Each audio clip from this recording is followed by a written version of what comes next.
Good evening and welcome to the First Light Newscast. I'm Talia Landry. And I'm Melissa Hill. It's been a crazy year for us throughout these past couple of months, and needless to say, there's been plenty to cover.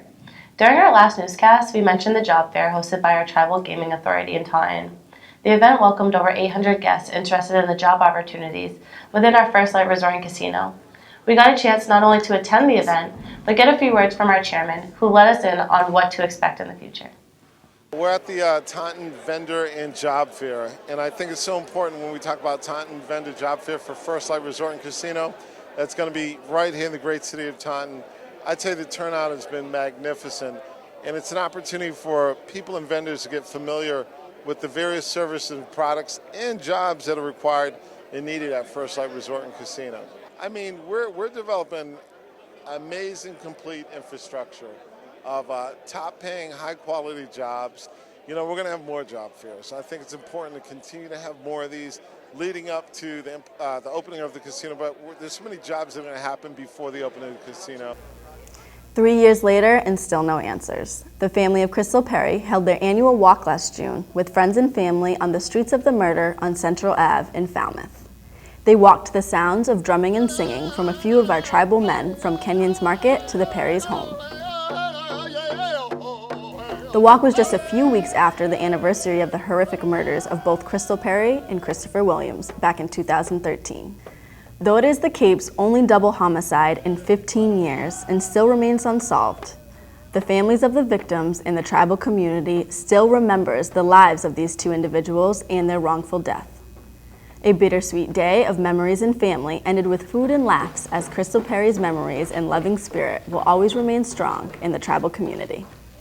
Shortly after the Orlando shooting back in June that took the lives of 49 innocent people, Ty Defoe made a visit to the Mashpee Wampanoag Nation and enjoyed a beautiful afternoon of speaking and performing with us. A member of the Ojibwe and Oneida Nations, Ty is a two-spirited transgender artist, hoop dancer, Grammy Award winner, and writer and educator. At a time when many were trying to come to terms with such a tragedy, his message about breaking down barriers and connecting communities provided a much-needed perspective. Ty conducted healing circles focused on how HIV has affected the LGBT community, and particularly people of color. Mashpee 9 premiered at the Mashpee High School with a great turnout. The older generation was brought back to their past, listening to the personal accounts of those involved in the event. The younger generation was able to get some insight on what was happening within our community before they arrived into the physical world, allowing all Mashpees to feel that unified self-determination and resilience of our tribe. Those who could not attend the premiere, don't worry, there will be another showing of the documentary coming up, where the DVD and more merchandise will be available for sale. Powell Weekend started off by a lovely visit by voyagers from the Hukalea Hawaii Nation. The canoe that has been traveling around the world for the past 2 years stopped by to say hello to the indigenous people of our land of Mashpee. Hello, brother. Welcome to the land of Wampanoag. This gathering, this togetherness is historical, and we will speak of it for generations to come. So we're here in Woods Hole, where some of our Wampanoag youth and elders welcome the Hukalea voyagers to our homelands.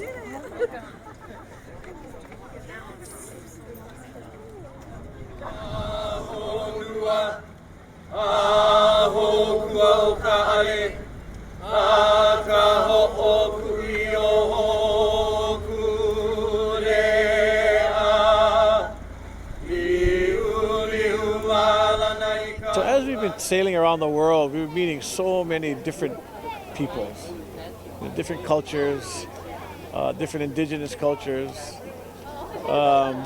Coming in here to Woods Hole and meeting the Wampanoag is a special thing for us. You know, we're native peoples as Hawaiians and Polynesians, just like they are. And, you know, we have a special tie to our land and seas, just like they do for thousands of years. So meeting them and knowing who they are, a bit about their history and what they're doing is real special.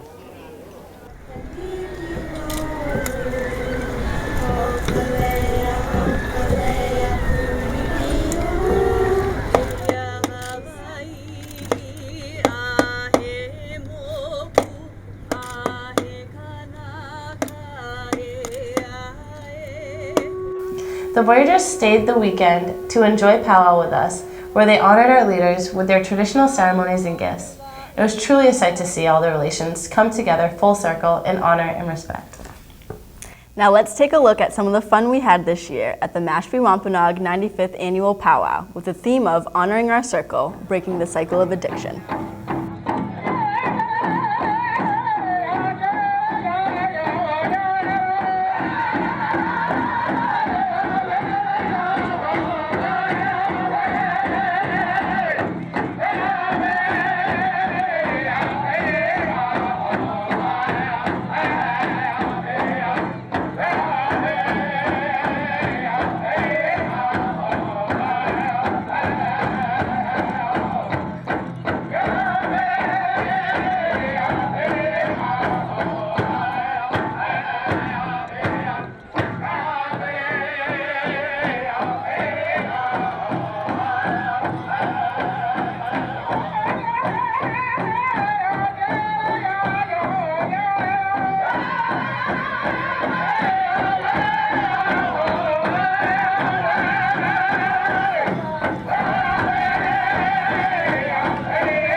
Love and fun continued the weekend after powwow when members of the community celebrated the life of Ryan Strongbear Scott at the first annual Ryan Scott Memorial Benefit 3-on-3 basketball tournament at the Pocknick Field off 130. Players of all ages brought their best game to the courts in efforts to raise money for Ryan's Children's College Fund. Spectators and players enjoyed the summer day with music from DJ Fry, basketball, and filled up on food off the grill. Ryan's family brought their best dishes and smiles to make the day as loving as Ryan's memories are. They ended the day with a dunk contest and award ceremony for the winning team. Most of Ryan's old teammates and fans showed their support that day and reminisced on the times they played or watched Ryan play the game he loved so much. Ruga, 1, 2, 3. Now we're going to take it over to Kobe Howerton for an update from the youth. Thanks, Melissa. First, I want to congratulate the WLRP for another successful year of Summer Turtle Camp. Also, the WLRP is opening the first Wampanoag Immersion Preschool this September at the Montessori Academy of Cape Cod in North Falmouth. You can pre-enroll your preschooler at WLRP.org. The Mashpee Wampanoag Youth Council is holding their annual Youth Sobriety Powwow on Saturday, August 6th at 483 Great Neck Road South. For more information, you can contact Sierra Jackson at sierraj59@aol.com. Mashpee Wampanoag Youth Programs is hosting the second annual Back to School Bash on Sunday, August 7th. Youth and families are invited to come celebrate summer and the new school year with inflatable fun, games, snacks, and music. For more information, you can contact Youth Programs Director Tracy Kelly at tracy.kelly@mwtribe.com. And tribal member Marcy Hendricks is still seeking a bone marrow match for her little warrior Bryson Hendricks. To register and receive a swab kit, go to www.deletebloodcancer.org and you could be the lifesaver Marcy needs. That's all I have for you for the youth updates. Back to you, Melissa. Thanks, Colby. The museum held their third annual Strawberry Thanksgiving filled with fun activities and great food. A lot of tribal members came out to show their Thanksgiving of the new season and all it has to offer. Our own Cecilia Martinez has caught up with some of our tribal members. Hello, I'm Cecilia Martinez, coming to you today from the Strawberry Thanksgiving at the Mashpee Wampanoag Tribal Museum. It's June 18th, 2016, and we are very excited to show you all the activities we're offering today. These are hands-on activities for the kids. They can make a corn husk action figure. We also have our traditional feast, which is roast striped bass that was donated from my cousin Erin. And we also have a wonderful wild turkey soup, another donation. And also cooking, we have some roasted quail and strawberry boiled bread. Alexandra, who taught you these wonderful traditional skills?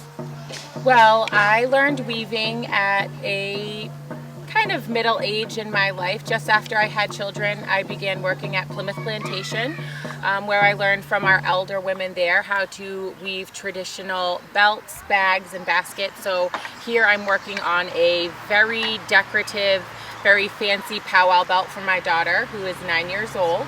And as far as cooking goes, I owe that to my dad.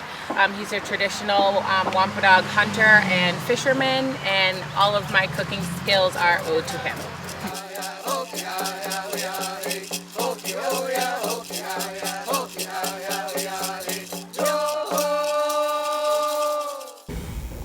The museum ended their month of July with their second annual Artisan Festival that took place at the Collins Lot off Great Neck Road. The festival was filled with different artisans from the East Coast showcasing their unique skills. Welcome to the art festival. Are you having fun? Yeah. Say I'm having fun. I'm having fun. My name is Sierra Henrys, and I'm Nipmuc. I'm Tubanagangomog Nipmuc. So I do cutout work with an X-Acto knife, and then I burn into it with a wood burning tool, and I create framed pieces. And then I take those designs and I put them on other things like t-shirts and pocket mirrors and little things like that. But I've been working with bark for over 10 years now. My name is Marcus Hendricks. What I'm doing today is showing off my jewelry. It's wampum. It's made out of quahog shells. I think it's good that artisans can showcase their jewelry in their own community. And I'm really enjoying it. It's such a beautiful day. It's a beautiful spot. I'm seeing so many great friends and meeting new ones too, and I'm loving it here.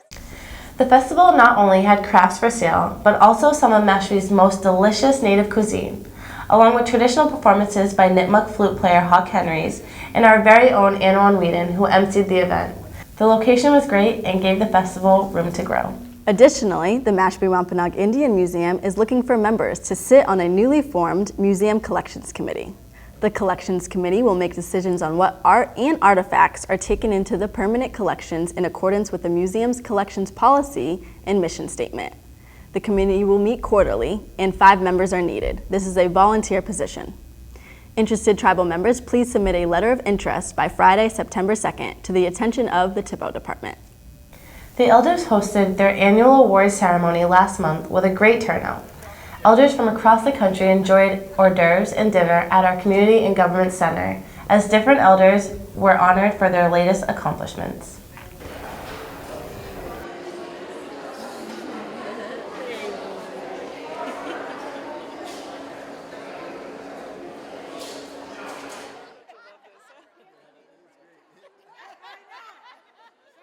Enjoy the summer weather for a few more weeks and get down in the sand for a competitive but friendly game of volleyball with your tribal family every Tuesday at 6 p.m. at its new location, the Mashpee Pond. Come out while it's hot before the cold winds bring the game back indoors. Coming up this month, the Old Indian Meeting House will be hosting their annual Richard Bourne Sunday service on August 21st. In other news, the Mashpee Wampanoag Health Service Unit announced that they have expanded their hours to better service its patients. Now open from 7 a.m. until 5:30 p.m. Monday through Thursday and 8 a.m. through 4:30 p.m. on Fridays. The expanded hours include medical, behavioral health, and laboratory services appointments.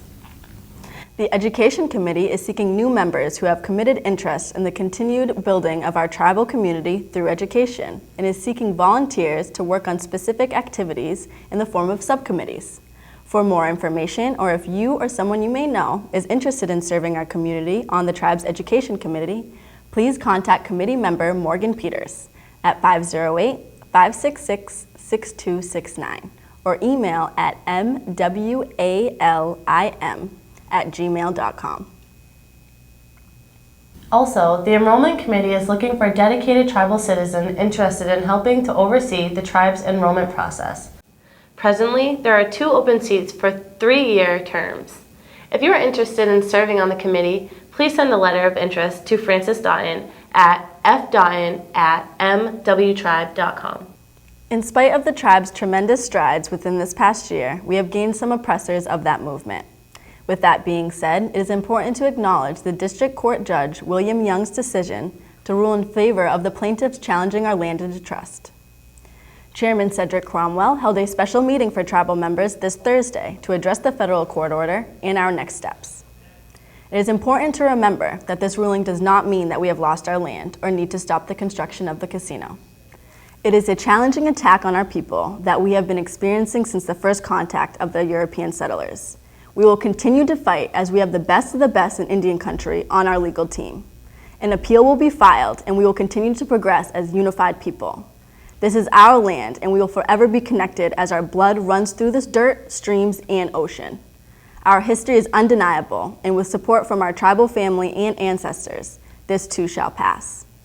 It is important to stick together through these hard times, remain unified, as that is the sole reason why we are still here on the land that our ancestors walked on for centuries. Since it has been months since our last update, we have had a few more losses in our community since the last reports. Beloved tribal member elders Charles Peters, Lee Potter, Darlene Peters, Nellie Ramus, Edward Peters, and Harvey Sanford. Keep these families in your thoughts, and may their spirits help guide us through the tribe's ongoing battles. And that's it for our First Light News Update. We will continue the monthly updates, so if you have any announcements you wish to be covered, contact me at talyalandry23@gmail.com or MTV's General Manager Bill Ney at bill@mashpeetv.com. See you next time.